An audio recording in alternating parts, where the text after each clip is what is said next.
Hello everybody, welcome to divinely guided 7777। कैसे हैं आप सब लोग।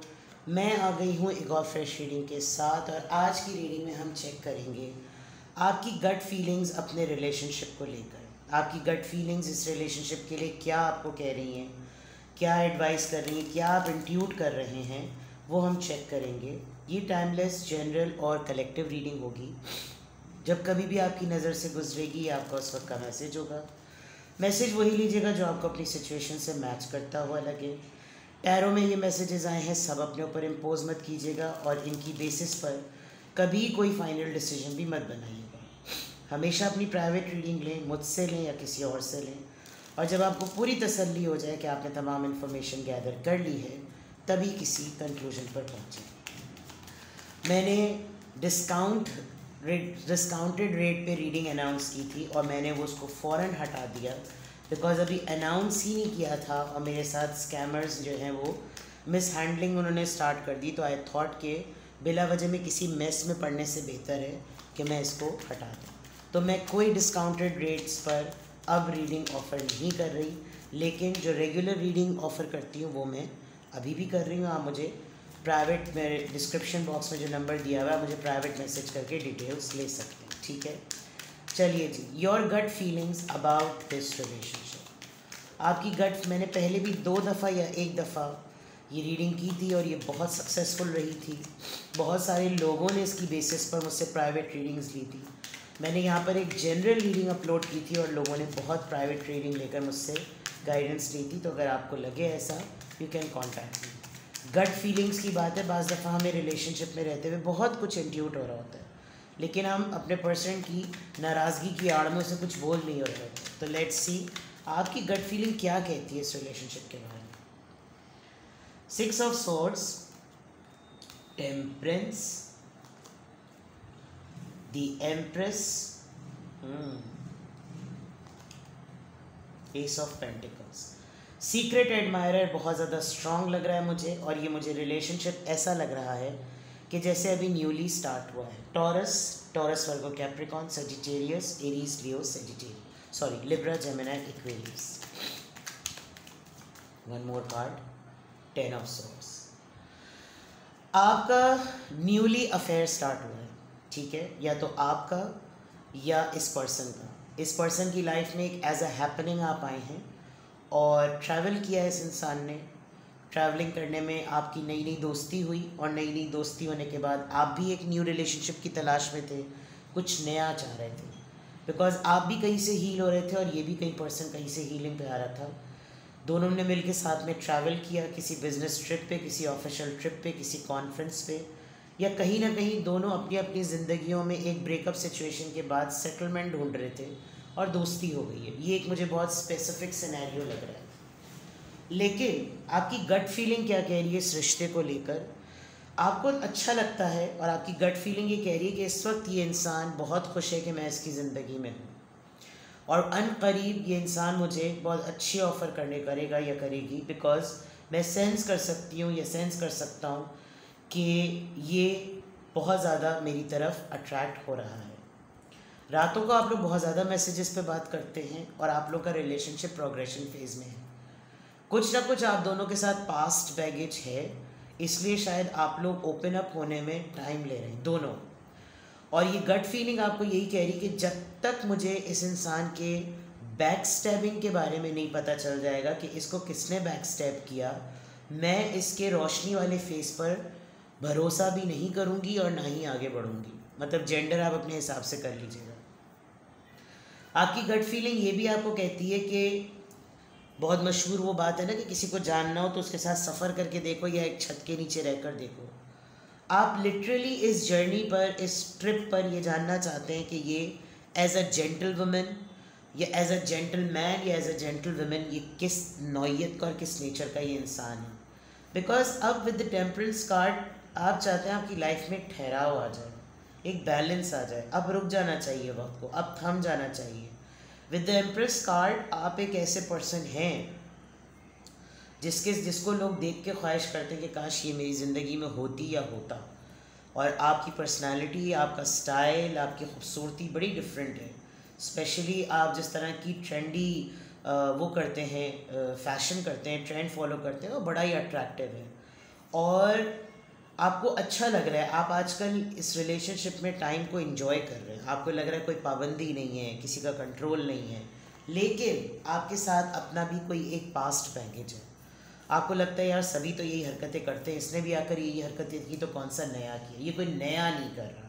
लेकिन आप ये सेंस कर सकते हैं कि आपकी तरफ कोई न्यू ऑफ़र या बहुत अच्छी सॉलिड कोई ऑफ़र या कोई प्रपोजल आने वाला है। ये आपकी गट फीलिंग कह रही है इस रिश्ते को लेकर। Let's see your gut feeling about this relationship. Your gut feeling about this relationship. Your gut feeling about this relationship. Six of Pentacles. Taurus, Virgo, Capricorn. Ten of Cups. Cancer, Scorpio, Pisces.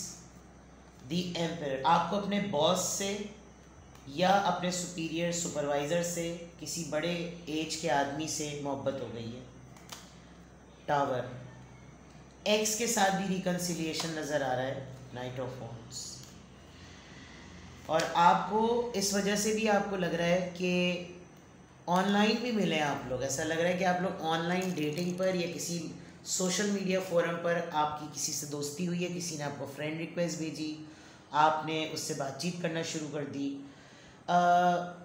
आपकी gut feeling ये भी कहती है कि इस वक्त जो आप जिस सिचुएशन में हैं, आपके साथ कोई दो डिसेंडेंट्स हैं, ये आपके बच्चे हो सकते हैं या आपके छोटे सिबलिंग्स हो सकते हैं। आपकी प्रायोरिटी लव लाइफ नहीं है, लेकिन आपकी गट फीलिंग ये कहती है कि ये घुसड़ पसड़ इंसान मेरी ज़िंदगी में इसलिए भी बीवी घुसपड़े बन के आना चाहता है बिकॉज इसके लिए आसानी है कि रेडीमेड फैमिली मिल जाए, एफ़र्ट नहीं करनी पड़ेगी, साथ मेरा इसके साथ होगा, ये अपनी फैमिली का ख्याल रखती रहे या रखता है। आपकी गट फीलिंग ये कहती है कि अब अगर मेरी लाइफ में कोई आए तो वो मेरे वर्कलोड को, मेरे फाइनेंसेस को बैलेंस रखने के लिए आए, को जाके मुझसे ज़्यादा कुछ ड्रेन करने के लिए आ जाए, लेने के लिए आ जाए। आप हैं टूवर्ड्स अफेयर से ज़्यादा सोचने पे और आगे बढ़ने पे, लेकिन आपके अंदर भी कोई एक ज़िद है और आप पहले से अपनी बात को आगे करके कच्ची नहीं होने देना चाहते। आप चाहते हैं कि ये ईगो तोड़े और ये एडमिट करे, क्योंकि अगर आपने पहले कुछ कर दिया तो हो सकता है कि आपके साथ आपका पास्ट एक्सपीरियंस रिफ्लेक्ट हो जाए या रिकॉल हो जाए और आप उस री अटेम्प्ट पे नहीं जाना चाह रहे। तो आप आपकी गट फीलिंग इस रिलेशनशिप में आपके पुराने तजुर्बे को बहुत ज़्यादा सामने रखने को कह रही है। आपको लगता है कि यार जो पुराना दूध का जला किया है ना, अब छाछ भी फूक फूक कर पियो, बिकॉज कोई भी मेरी तरफ अट्रैक्ट हो रहा है, मेरी तरफ से मुराद आपकी तरफ, तो इस तरह तो सभी अट्रैक्ट होते हैं because with the empress card मैं हुई इतनी खूबसूरत या मैं हुई इतना हैंडसम कि कौन नहीं होगा मेरी तरफ अट्रैक्टेड। लेकिन अब मुझे वो चीज़ें नहीं करनी कि पहले कोई मेरे पास दोस्ती का हाथ बढ़ाता था, मैं फ़ौरन उसको जो है वो अपना सब कुछ दे देता था। Because with the night of wands आपको बहुत देर तक आपकी गट फीलिंग कह रही है इसको आखिरी वक्त तक टेस्ट करो, इसको हर चीज़ में टेस्ट करो कि ये अपने आप को प्रूव करे। And you want to confirm the source, आप जानना चाहते हैं कि ये आपकी तरफ आया कैसे है, क्योंकि आपको डाउट हो रहा है कि किसी फेक आईडी से वही इंसान आपके साथ बातचीत कर रहा है जिसके साथ आपका कोई पास्ट रिलेशनशिप है। आप सेलिब्रिटी हो सकते हैं, स्टार हैं आप, इन्फ्लुएंसर हैं, blogger, vlogger, actor, actress, beautician, artist, कोई भी, and you are very loving. लेकिन आपने आजकल अपनी मोहब्बत को होल्ड किया हुआ है, आप अपनी जिम्मेदारियों पर ज़रा ज़्यादा फोकस्ड हैं और आपको लगता है कि यही सबसे ज़्यादा इम्पॉर्टेंट चीज़ें हैं। यूनियन, सोलमेट, काफ़ी बहादुर एनर्जी है आपकी। एंड कोई मूव ऑन पर्सन है जो कि आपको भी नज़र आ रहा है कि ये मेरी तन्हाई का फ़ायदा उठाकर मेरी तरफ आ रहा है, इसको पता है मैं सिंगल हूँ एंड इसकी सोच में ये है कि मैं रेडी टू मिंगल हूँ। तो आपकी गट फीलिंग आपके इस वक्त रिलेशनशिप के लिए आपको ये इंडिकेट कर रही है कि बेटा अकेले होने का मतलब ये नहीं है कि तुम्हारा भी नंबर और तुम्हारा भी चांस लग गया, बट येस आपको अपनी रिस्पॉन्सिबिलिटीज़ का पता है, आप इस रीयूनियन को भी इंजॉय कर रहे हैं। अगर तो ये आपका एक्स के साथ रिकन्सिलिएशन है जो मैंने यहाँ पर बताया था, आपका एक्स या जो भी पर्सन है वो काफ़ी हिम्मत भी करना चाह रहा है बिकॉज वो एक शेर की तरह है, बहुत बहादुर, यानी वो उसके अंदर करेज की आखिरी लिमिट है। जैसे शेर को कह नहीं सकते ना कि शेर से भी ज़्यादा बहादुर ये होता है, शेर शेर होता है, लेकिन इस वक्त ये शेर इतना ढेर हुआ है कि इसका ज़ख़म भरेगा सिर्फ आपके पास आता है, और ये आपसे मूव ऑन कर चुका था जो भी है। तो आपकी गट फीलिंग आपको ये कह रही है, आप सेंस कर सकते हैं इस रिलेशनशिप में रहकर कि ये वापस पलटा है। लेकिन अब जब ये वापस पलटा है ना, तो मैंने इसके जज्बे पे फ़ौरन ही उल्लू हो के लल्लू नहीं बनना, मैं भी अच्छी तरीके से इसको टटोलूँ, ठीक है। लेट्स सी मोर, क्या फैक्टर्स हैं आपकी गट फीलिंग्स क्या कह रही हैं इस रिलेशनशिप के लिए। आपकी गट फीलिंग्स क्या हैं इस रिलेशनशिप के लिए, आपकी गट फीलिंग्स क्या हैं। और मैसेजेस दीजिए। क्रिएशन, इंडिपेंडेंट हो चुके हैं आप, इसने आपको आपके टाइम पर काफ़ी रिजेक्ट फील कराया है। तुम क्या कर सकती हो, तुम्हें में कुछ होगा ही नहीं, तुम्हें कौन पूछेगा, चलो हटो, तुमसे नहीं हो सकेगा, हटो यहाँ से परे हटो, मतलब इस तरह की बातें। कि एक लम्हे को आपको ऐसा लगता होगा कि हाँ यार ये जो सब कुछ कर सकता है, मैं तो बिल्कुल धैपड़ास हूँ। बट आपने अपने ओन पर कुछ बनाया है, आपने अपने ओन पे कुछ किया है, आपने कुछ अपने ओन पे क्रिएट किया है, और अब आप काफ़ी अच्छा कर रहे हैं। शुरू में आपको रिजेक्शन मिली, और सबसे पहले रिजेक्शन अपने इस रिलेशनशिप में ही मिली। इस इंसान ने आपको रिजेक्ट ही किया लिटरली, लेकिन आपने रुमाल पकड़ के रोना धोना नहीं मचा दिया, तकिए गीले नहीं किए। आप कंफ्यूज फॉर द मोमेंट हुए, आपको ये लगा कि हाँ यार शायद इसने जितनी भी बातें मुझे बोली हैं कि मैं एड़ी थे, मैं पैड़ी थे, मैं ढह पाए, ऐसा हो सकता है मेरे अंदर ये सारी कमियां हो, चलो ओके फाइन नो प्रॉब्लम। लेकिन अब इस एनर्जी को काफ़ी गिल्ट होता है, और ये अब खुद ऐसी स्टेज में कि इसको लगा कि यार मैंने तो उसके अंदर इतने 100 कीड़े निकाले थे। तो आपकी गट फीलिंग ये कहती है कि बेटा अपना टाइम आएगा, और आ गया परफेक्शन। आप क्रिटिसिज्म सुनते सुनते सुनते इतने ज़्यादा परफेक्ट होते चले गए कि अब आपके साथ सभी कुछ अच्छा हो रहा है। आप झुके नहीं, आप हटे नहीं, आपने उस रिजेक्शन को, क्रिटिसिज्म को फीडबैक किया, अपने ऊपर काम किया, और चीज़ें बनाते चले गए। और अब आप एक ऐसे इंसान हैं कि लोगों को आप फीडबैक ही देते हैं, लोगों को आप क्रिटिसाइज़ नहीं करते जैसे आप खुद क्रिटिसाइज़ हुए। तो आपकी गट फीलिंग इस रिलेशनशिप में यही कह रही है कि मैं जिस तरह से झेली, या मुझे जिस तरीके से झेलवाया गया, मैं अगले को वो झेलवाऊँ ना। तो इस रिलेशनशिप में भी यही हो रहा है कि मेरे पार्टनर ने मुझे जिस तरीके से रखा, अब मैं अगर किसी का पार्टनर बनूं तो मैं उसके साथ ये ना करूं, और शायद आप ये कर भी नहीं रहे हैं। इसी वजह से आप इस वक्त इस रिलेशनशिप को एंजॉय कर रहे हैं। डिस्कवरी, यहाँ रिकवरी आया, और बॉटम ऑफ द डेक में डिस्कवरी आया। आप अपने ही अंदर एक ऐसे इंसान को डिस्कवर कर चुके हैं जो कि आपको इस वक्त खुश कर रहा है, आप इंजॉय कर रहे हैं, आप हल्ला गुल्ला कर रहे हैं, आपको मज़ा आ रहा है, and you are doing very well. तो आपकी गट फीलिंग्स ये कहती हैं इस रिलेशनशिप में रहते हैं। लेट्स सी मोर, आपकी गट फीलिंग्स इस रिलेशनशिप के लिए। What are your gut feelings for this relationship.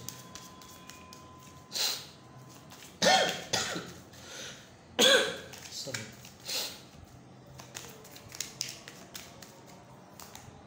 Not enough, frustrated in relationship, karmic relationship evolving, सारी चीज़ें रिलेशनशिप की, ट्विन फ्लेम, क्या वो हेल्दी चॉइसेस। मैंने कहा था कि आपने बहुत क्रिटिसिज्म बेयर किया, आपने चीज़ों को फीडबैक के तौर पे लिया, अपने ऊपर काम किया, हेल्दी चॉइसेस अपनाई। वेट बहुत ज़्यादा था तो वेट कम किया, डायबिटिक हो रहे थे तो प्री डायबिटिक पे आ गए, प्री डायबिटिक हो रहे थे तो रेगुलर पर आ गए, अपनी कदर की, अपने आप को इज्जत दी। शायद आपका टकराव ट्विन फ्लेम से हुआ था। इस इंसान ने अपनी ही कमियां आपके ऊपर इम्पोज की, आपने उन कमियों को इम्पोज करवा कर अपने ऊपर रिकवरी की, काम किया और डिस्कवर किया। ये रिलेशनशिप इस वक्त इवॉल्व हुआ। अब जाकर जिस तरह से इवॉल्व हुआ है तो आपको कभी कभी हिट होता है कि यार पहले तो ऐसे ना थे, ये पहले तो इनके मुंह खोलो तो गटर खोलो, लेकिन अब इनके साथ यकीनन कुछ ना कुछ ऐसा हुआ है कि या तो इनको इनके जैसा ही कोई मिल गया, और इनके साथ मिलने के बाद जब इसने इनको सबक सिखाया ना तो उनके अकल ठिकाने आई है कि मेरी वैल्यू क्या है। Because with the empress you are unique, not enough. ये अपने ही रिलेशनशिप में बहुत फ्रस्ट्रेटेड है, इनको अब वही लैक ऑफ कॉन्फिडेंस फील हो रहा है जो इन्होंने आपको एक टाइम पे कराया था। तो ये गट फीलिंग्स आपकी खुद आपको एक तरीके से तस्कीन का सबब दे रही हैं कि जैसा आपको ट्रीट करवाया गया अब देखो इसके साथ वही हो रहा है, तो कैसा इंसान का बच्चा बना हुआ है तेरे कुटना। ठीक है जनाब, तो ये है कि इस रिलेशनशिप में रहते हुए आपकी गट फीलिंग्स आपको ये सारे मैसेजेस और ये सारी इंट्यूशंस आपको दे रही है। तो लेट्स सी कि अगर ये रीडिंग और ये मैसेजेस और ये इंडिकेशन और साइंस आपसे मैच कर रहे हैं तो फिर आपको क्या करना चाहिए, फिर आपको क्या करना चाहिए, what you should do. Manifesting dreams, लगे रहो मुन्ना भाई। इग्नाइटिंग करेज, जो अब तक हासिल कर लिया, अचीव कर लिया, और अच्छा करने के लिए और ज़्यादा ब्राइट हो जाए। ऑब्स्टिकल्स की फ़िक्र न करें, वो तमाम बैरियर्स तोड़ दें जो आपको आपके ख्वाबों तक पहुंचाने के लिए रुकावट का बाइस बने। फ्यूचर में आपके पास जो कुछ भी आता है, जिस फॉर्म में भी आता है, अच्छी चीज़ों को गले लगाएं, बुरी चीज़ों को साइड पे रख दें। चीज़ों को ईजी रखें, जो चीज़ आपकी तरफ आ रही है उसको एज इट इज़ लें, क्योंकि शायद आपने इस रिलेशनशिप में रहते हुए जिस तरीके से अपने आप को इवॉल्व किया है, चाहे वो रिजेक्शन ही क्यों ना हो, आपने उस रिजेक्शन को भी अपने अंदर एवोल्यूशन की फॉर्म में लिया है। तो एवोल्यूशन हुई तभी तो रेवोल्यूशन आया। अब जब रेवोल्यूशन आ गया है तो आप इस रेवोल्यूशन को एंजॉय कर रहे हैं, और ये आपको गट फीलिंग आपकी कह रही है कि मेरा यही टाइम है कि ये बंदा पलटे, और ऐसा पलटे कि ये काम डन, ऐसा डन के डन डना डन डन। ठीक है जनाब, अपना बेहद ख्याल रखिएगा। Bye bye.